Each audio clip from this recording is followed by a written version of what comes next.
আচ্ছা, তোমায় আমি 3টে কোশ্চেন করবো, উত্তর দেবে? বলছি বলো যে আগেকার দিনের ঘটনা, যখন তুমিও জন্মাওনি বা আমিও জন্মাইনি, তখন এই যে দেখো রাজারা ছিল, ঠিক আছে, রাজারা কি সুন্দর দেখো তাদের লাইফটা এনজয় করতো, ঠিক আছে। হ্যাঁ, যেমন আমরা রাজস্থানে গেলাম, মানে দেখলাম যে রাজার কত বউ, 2, 3, 4 এরকম বউ, এক একটা রাজা যাওয়ার জন্য এক একটা জায়গা দিয়ে কোন রাজার ঘরে কোন রানী, মানে রাজা কোন রানীর ঘরে ঢুকছে কোনো রানী জানতে পারতো না রাজা কোথায় আছে বা রাজা কোন রানীর কাছে আছে, এমন ভাবে মানে মহলগুলো তৈরি করা। তো ওই প্রসঙ্গে আমি যাচ্ছি না, আমি বলছি যে এই যে দেখো আগেকার দিনে রাজা এই যে 3টে করে বা 4টে করে বিয়ে করতো, এখনকার দিনে যদি সেইটা থাকতো, ধরো যে রাজারা 3টে 4টে করে, মানে আমাদের নর্মাল মানুষ, মানে ধরো নর্মাল মানুষ তুমি যদি পারো, তোমায় যদি এখন সুযোগ দেওয়া হয় 3টে 4টে বিয়ে করার জন্য বা 3টে বিয়ে করার জন্য, তুমি কি করতে? আমি কি করতাম? আমি কি রাজা নাকি যে আমি রাজাদের মতন করতাম? আমি রাজা? আমি রাজার কথা বলছি না, তাহলে আমি বলছি আগেকার দিনে রাজারা করতো। হ্যাঁ, আগেকার দিনে অনেক মানুষও তো 2-3টে করে বিয়ে করতো। সে তো ঠিক আছে, সেই সময় রাজাদের সময় কি ছিল, ওদের অনেক ধন সম্পত্তি সমস্ত ছিল, ঠিক আছে, তাদের প্রজা প্রচুর, কাজকর্ম করতে খেতে হতো না, যা সম্পত্তি ছিল সেই সব ভাঙিয়েই খাজনা তুলে খেত, তারা 3টে 4টে করে বউ রাখতো। আমাদের এখন কাজ করে খেতে হয়। আচ্ছা ঠিক আছে, আমি সেটা বলছি না, বলছি যদি ধরো তুমি আগেকার দিনে ফিরে যাও, ধরো তুমি একটা রাজা।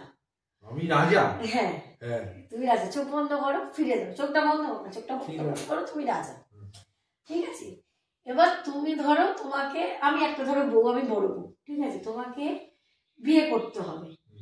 এবারে তোমাকে বিয়ে করে তোমায় হয়তো কেউ জিজ্ঞেস করছে, তোমার মা হয়তো তোমায় জিজ্ঞেস করছে যে রাজা জয়দীপ তোমার কাকে পছন্দ, বড় বউ তো তোমাকে দিয়েছি, এবারে তোমার যে আরেকটা বিয়ে করতে হবে, না হলে রাজার সুনাম থাকবে না, তুমি কাকে করতে আরেকটা? দেখো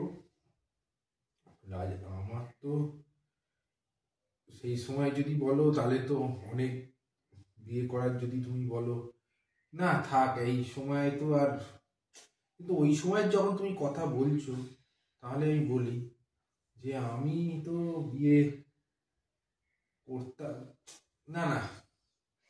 আরে বলো না রে বাবা, আরে এটা তো একটা জাস্ট, আমরা তো একটু মানে আগেকার দিনে নিজেদেরকে রানী, আমি ধরো আমি হচ্ছে আমি হলাম ধরো রানী, প্রথম রানী, এত সাজগোজ হয়নি, ধরো না, মানে আমি ওই দিকে চলে গেছি, আমি বড় রানী, এবার তুমি আরেকটা বিয়ে করবে রাজা, ঠিক আছে, এবারে ধরো মানে তুমি আরেকটা বিয়ে করবে, তুমি তোমার তখন হট করে খারাপ লাগবে, তুমি তখন আরে না রে বাবা, আমার খারাপ লাগবে না, আমি তো তোমাকে বলছি তুমি ধরো না, তোমাকে আরো 2টো বিয়ে করতে হবে, তোমার আরো 2টো বিয়ে করতে হবে, ঠিক আছে। এই না শুনেই আমার না কিরকম একটা মনে উদ্বেল হয়ে উঠছে, বলবো তাহলে যদি এতবার বলছো যখন, তাহলে শোনো, হ্যাঁ, তোমার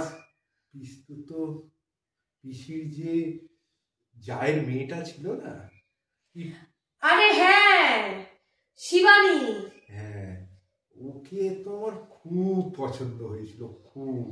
তখন তো দেখো তোমার সাথে আমার বিয়েটা হয়ে গেছে, আর তো কিছু করার নেই।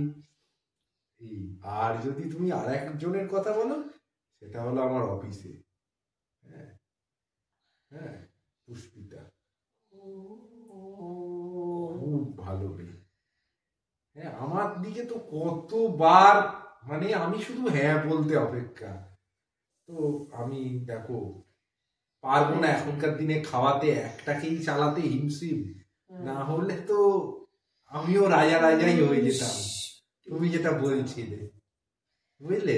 শিবানীকে খুব পছন্দ না, তাই ভাবি শিবানী ওই যে যখন ইয়েতে এলো ওই, আরে রাজু আমার বিয়েতে শিবানী, তাই তুমি শিবানীর সামনে দাঁড়িয়ে এত তুমি শিবানীর সাথে কথা। ও তো এমনি কথা বলছিলাম, ওই জন্য কথা ওরকম নয়, ওটা ভেবো না তুমি। মানে তোমার আমাকে যদি তোমার বিয়ে না করতে তুমি শিবানীকে করতে? এইটা আমি বলতে পারবো না, এইটা খুব, আরে বলো না না, ডাক করে দিলাম, ডাক, এটা বলবো না। দেখো তুমি মানে আমার পর, মানে ধরো আমি হলাম প্রথম রানী, দ্বিতীয় রানী হতো শিবানী, তৃতীয় রানী হলো তোমার অফিসে পুষ্পিতা। ঠিক আছে, তুমি যখন বললে আমি বললাম কি হলো এই তুমি, আমি তোমাকে অফিস যাও না পুষ্পিতার সাথে, দেখছো না এইরকম কথা বের করে দিল। শিবানীকে পছন্দ, খুব পছন্দ, পছন্দ। ভেঙেই দেবো।